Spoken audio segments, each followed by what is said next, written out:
रान मतलब forest, garden, बगीचा। माँ, माँ का ये बगीचा है, ये इसका मराठी में एक्चुअल अर्थ था। वो गोरे लोग आके एम ए टी एच ही कर दिया तो वो थोड़ा माथेरान एकदम अलग से ही लगता है वो।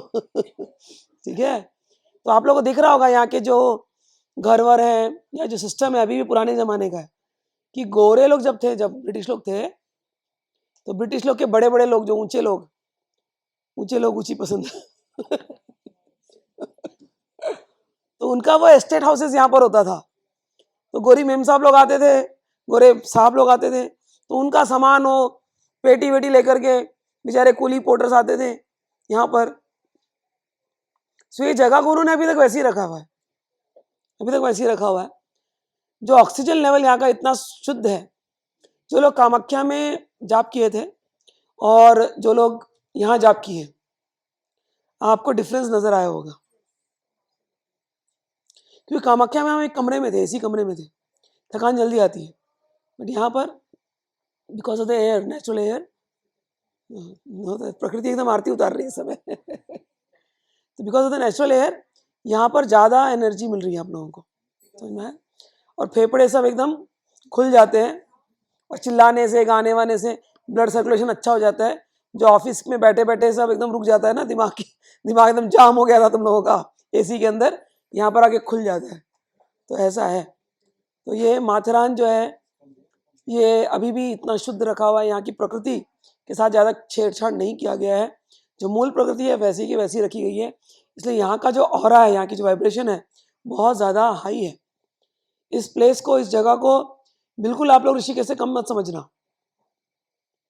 आप लोग ऋषिकेश नहीं पहुँच सकते हो, लेकिन ये ऋषिकेश से कम नहीं है। इनफैक्ट मैं तो बोलूँगी ऋषिकेश में भी अभी थोड़ा सा गड़बड़ हो रहा है, but this place is very very pure.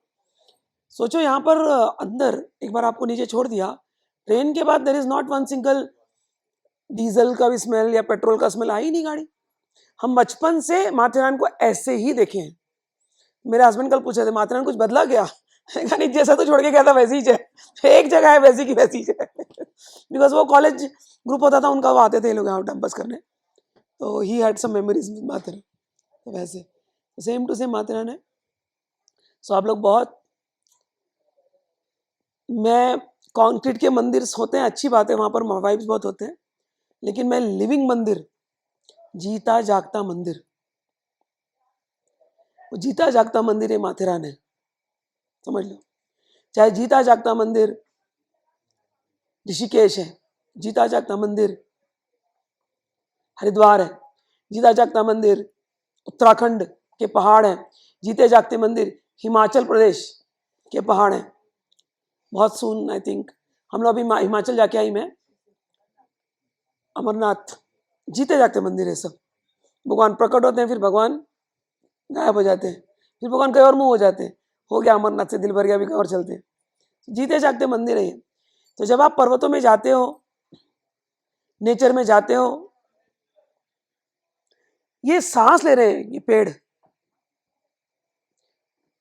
एक चीज मैं बताती हूँ आप लोगों को, बहुत सुंदर बात। शहरों में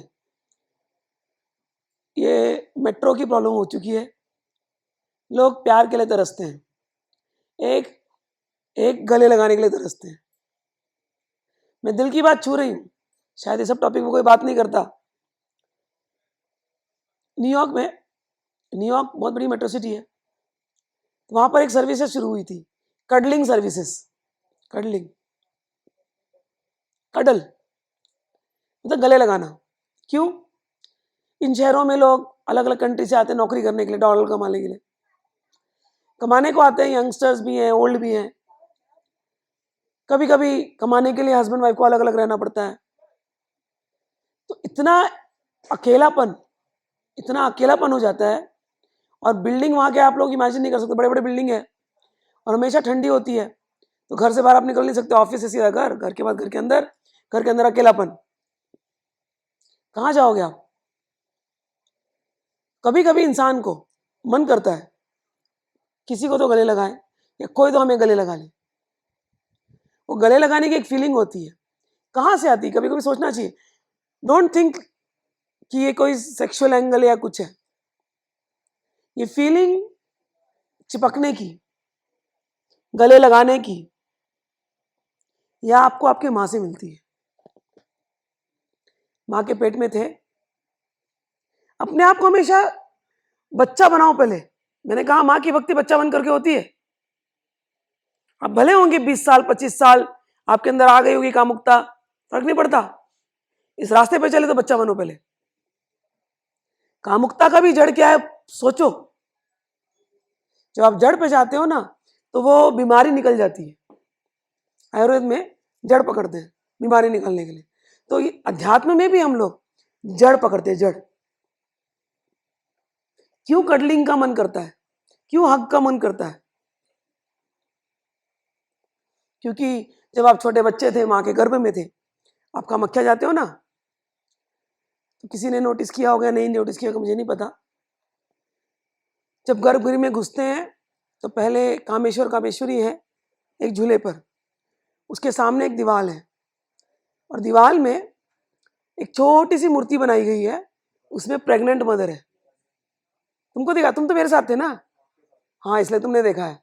बाकी जो मेरे साथ नहीं थे नहीं देखे होंगे, नोटिस नहीं किए होंगे, क्योंकि आप लोग का ध्यान वो कामेश्वर कामेश्वरी पे होगा। तो मैं इन लोगों को छुआया, मैंने कहा छुओ माँ के गर्भ को। उस मूर्ति में, मतलब दीवार के अंदर मूर्ति छपी है, स्कल्पचर है, और माँ का ऐसा पेट निकला हुआ है। उसको छूने में जो आनंद कि माँ का ये पेट है, you just want to touch it again and again again and again again and again. भावना।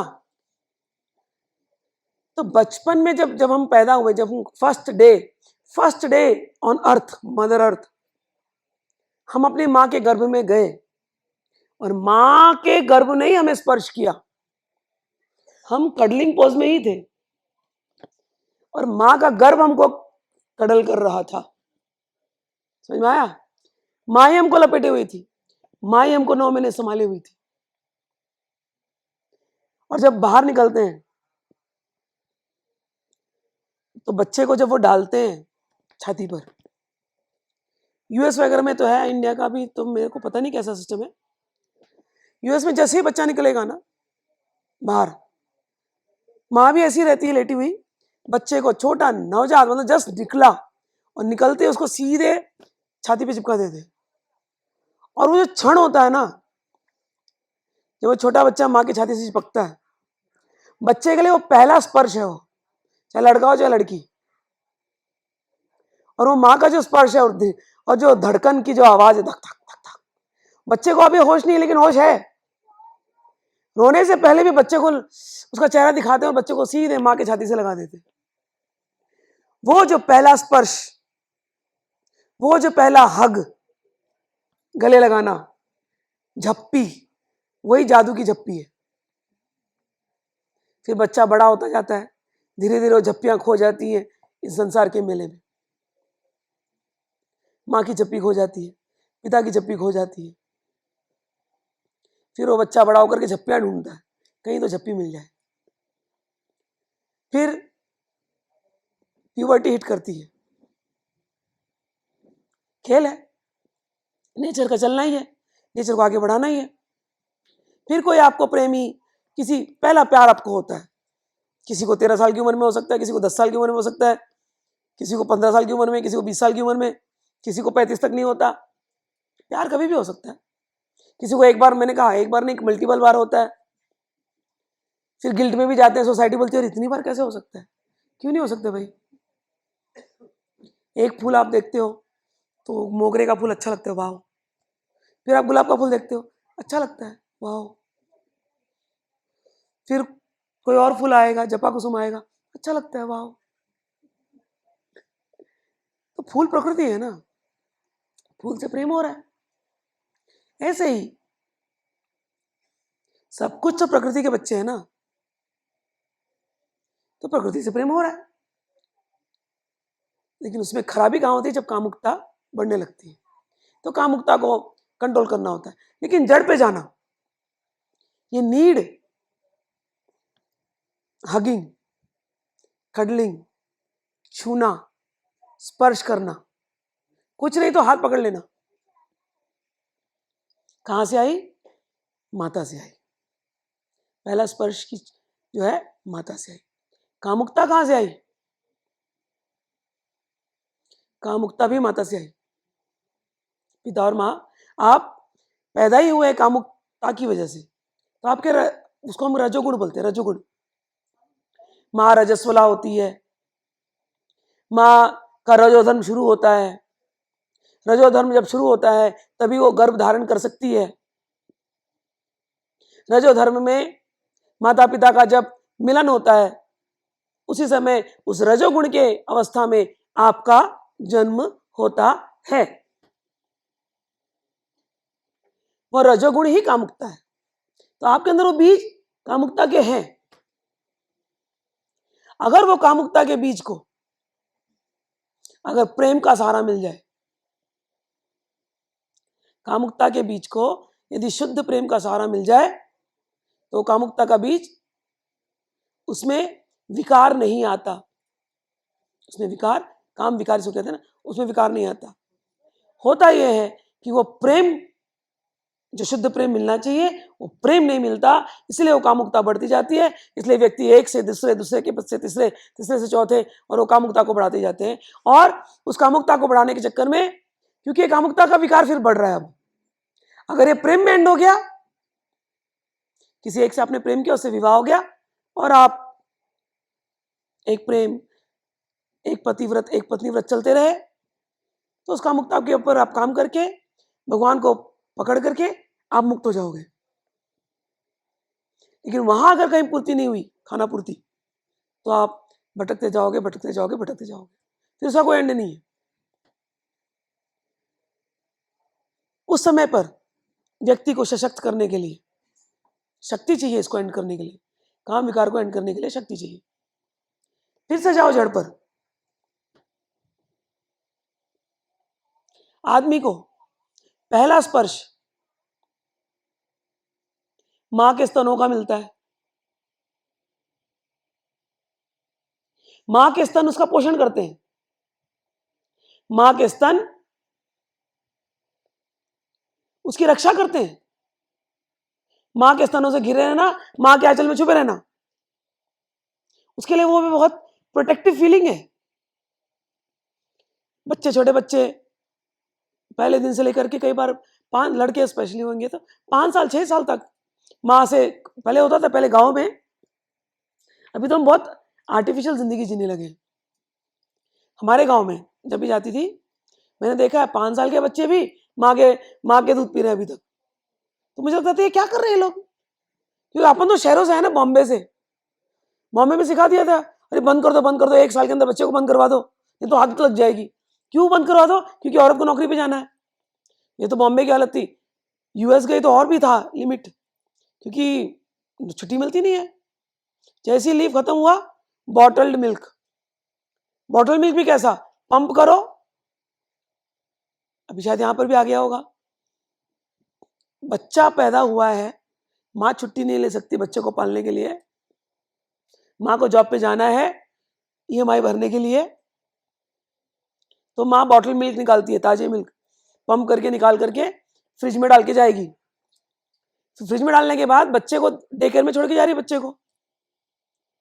फिर डे केयर में छोड़ने के बाद बच्चे को माइक्रोवेव में वही दूध गर्म किया जाता है, फिर बच्चा वो माइक्रोवेव में दूध पीता है। मतलब एक दूध है कि बच्चे ने सीधा पिया, और एक दूध है आपने पहले फ्रिज में रखा, फिर माइक्रोवेव में रखा, फिर आपने बच्चे को दिया। हमने क्या किया, हमने अपने आप ही उसकी क्वालिटी को खत्म कर दिया।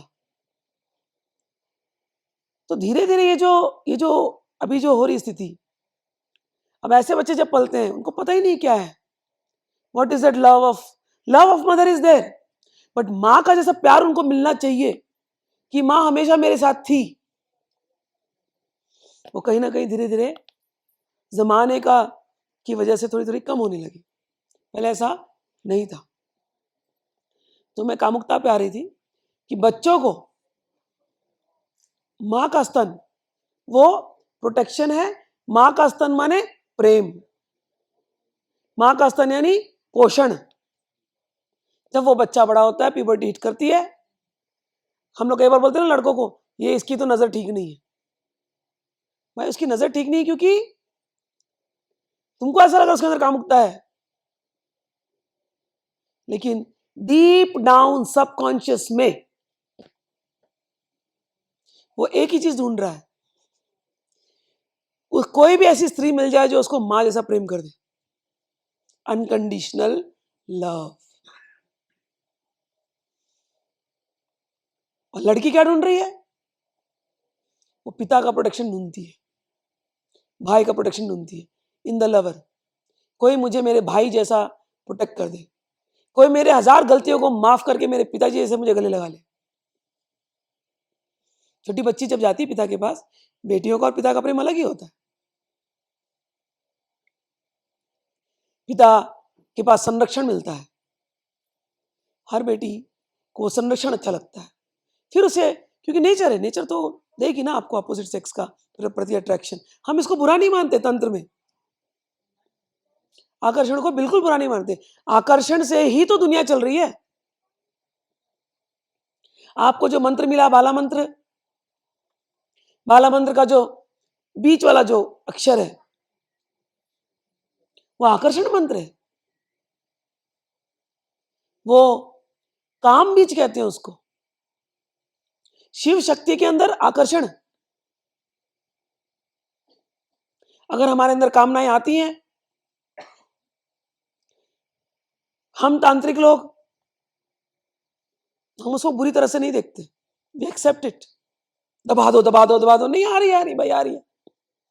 क्यों नहीं आएगी? कामदेव हमारा भाई है। पूछो कामदेव भाई कैसा है? ये तो तुमने सुना नहीं होगा, कामदेव हमारा भाई है। गणेश जी को भाई बोलने में अच्छा लगता है, कामदेव भाई हो गया। थोड़ा कानों को अटपटा लगा होगा कुछ लोगों को। भाई तांत्रिक हूं, तुमको तांत्रिक बनना है, तुम तंत्र के शिविर में आए हो तो एकदम ओपन माइंडेड हो जाओ। पहले तो कामदेव रहता किधर है मालूम है आपको? चलो बताओ, कामदेव के छुपने की जगह। तेरे नैना तेरे नैना यहां पर छुपा है कामदेव। किसके? मां की आंखों में। और एक भी जगह छुपता है वो, सौंदर्य लहरी में। कहां छुपता है वो, पता है किसी को?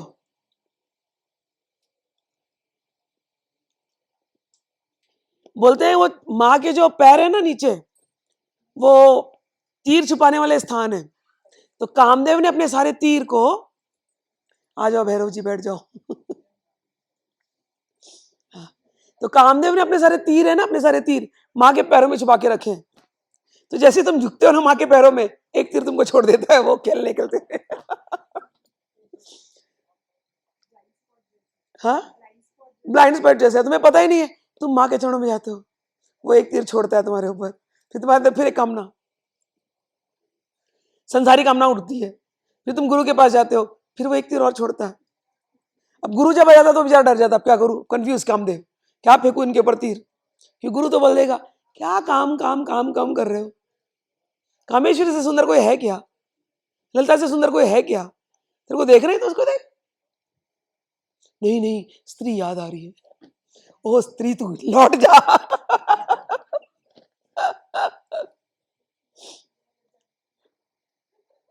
क्या बोल रहे हैं?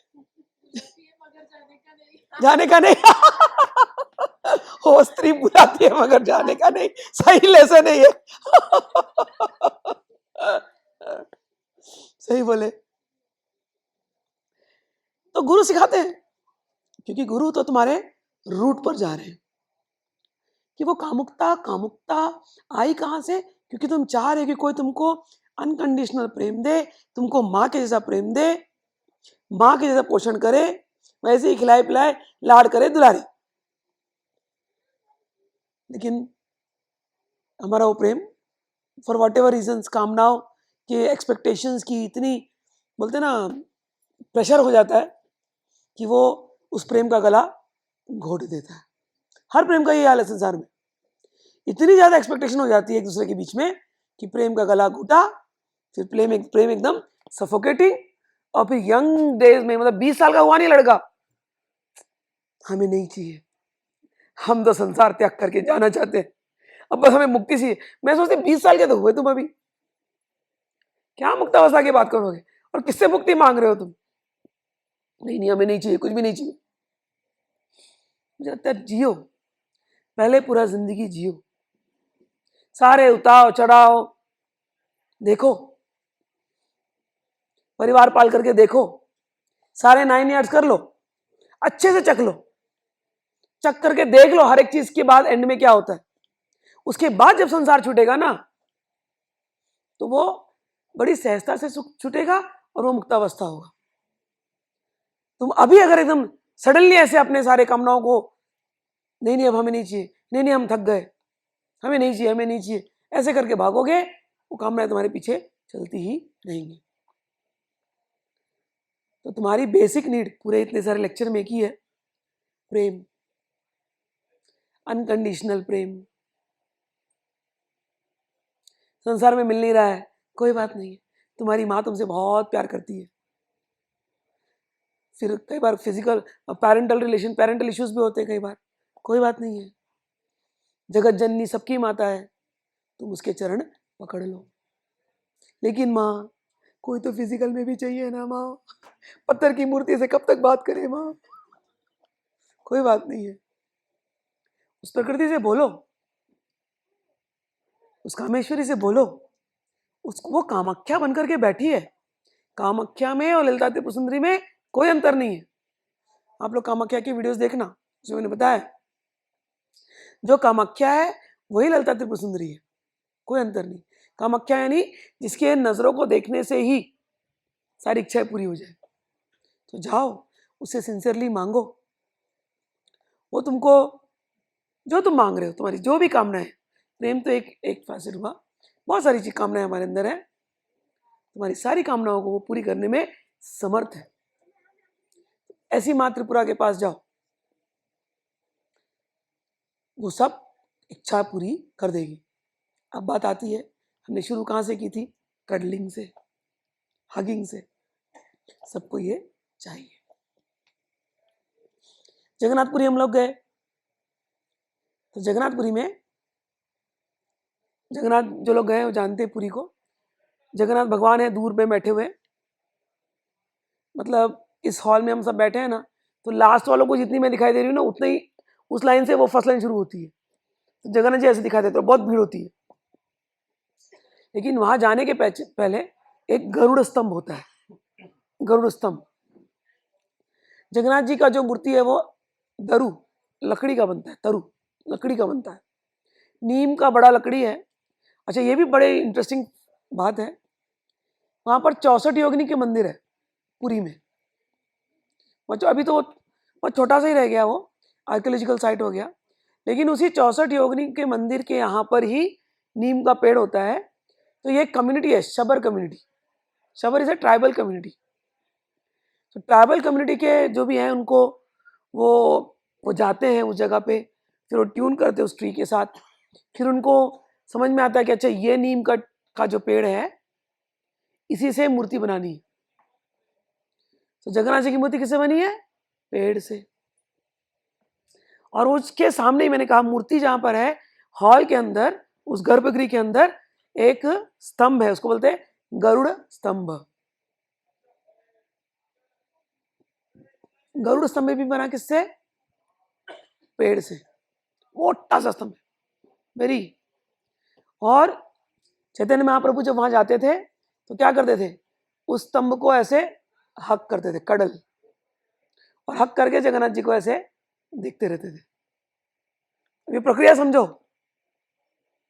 आप तो गर्भगृह क्रॉस करके जाके जगन्नाथ जी को पकड़ नहीं सकते, लेकिन आपको इतना प्यार आ रहा है जगन्नाथ जी के ऊपर, चाहे सुभद्रा जी के ऊपर, चाहे बलराम जी के ऊपर, कि आपको उनको गले लगाने का मन है।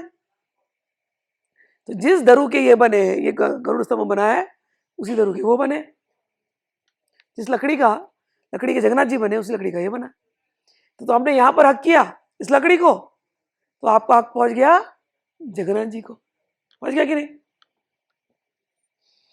तो साइंस समझो, अब आपको भगवान को हक करना है, आपने एक लकड़ी को हक किया और वो हक चला गया उनको। हमको प्रेम चाहिए, हमको माँ को हक करने का मन करता है, तो कहाँ जाके हक करें? प्रकृति को। ऐसी कौन सी जगह है जहां मां नहीं है? ऐसे कौन से पेड़ में मां नहीं है? ऐसे कौन से पेड़ में कामाख्या की आंखें नहीं है? काटो इस पेड़ को, एक ब्रांच काटो, वो ब्रांच बन जाएगा आपका योनि, वो ब्रांच बन जाएगी आपकी आंखें, कामाख्या की आंखें। इस पेड़ के अंदर हजारों कामाख्या बैठी, कामाख्या की शक्ति हर एक पेड़ के अंदर। तो मैं आपको जो भक्ति सिखा रही हूं, तंत्र जो सिस्टम सिखा रही हूं, देवी से मिलाने का प्रयास कर रही हूं। मंदिरों में तो है ही, लेकिन असली देवी जो है वो लिविंग गॉडेस। इस शब्द को लोगों ने अनर्थ बनाया है कि किसी स्त्री के शरीर की पूजा करना। यह स्त्री की पूजा होती है हमारे अंदर, बिल्कुल होती है। कुंवारी कन्याओं की पूजा होती है, भैरव की पूजा होती है, सब होती है। सुहागिनों की पूजा होती है, विधवाओं की पूजा होती है। ये भी एक पूजा है, लेकिन ये प्रकृति की पूजा करना, यही असली कामाख्या की पूजा है। प्रकृति का संरक्षण करना, ये कामाख्या की, चाहे ललिता त्रिपुर सुंदरी की, चाहे शक्ति की, चाहे त्रिपुरा की पूजा है। जो पहाड़ों में है, जो प्रकृति समुद्र के नीचे भी है, गुफाओं के अंदर भी है, कहां नहीं है? तो तुम जैसे मैं बोलती हूँ ना भगवत गीता पढ़ने के लिए, मैं कहती हूँ तुमको भगवान की बात सुननी है ना। कई बार लोग कंप्लेंट करते हैं भगवान कहाँ बात करते हैं, तो मैंने आंसर दिया हमेशा, भगवत गीता में बात करते हैं, खोल करके पढ़ो, और जो पढ़ेगा उसको मिलेगा आंसर। ऐसे ही क्या मां गले लगाती है? जाके एक पेड़ को हक करके देखो। ऐसा हक करना तुम्हारे दिल की हृदय और उस पेड़ का हृदय बस जुड़ जाए, और लगा के ऐसे बैठे रहना, बस भूल जाना कोई आसपास है कोई। तुम अपनी माँ के गोद में हो, माँ के आंचल में, प्रकृति की गोद में लगा के ऐसे बैठे रहना। तुम देखोगे, सत्य कह रही हूँ, सत्य। वो उसकी धड़कन देखो, हवा आ रही है, छूते हुए जा रही है बताने के लिए, सत्य कह रही हूँ। मैंने हक किया ना, तो वो भी उसकी धड़कन तुमको सुनाई देगी, धड़कन।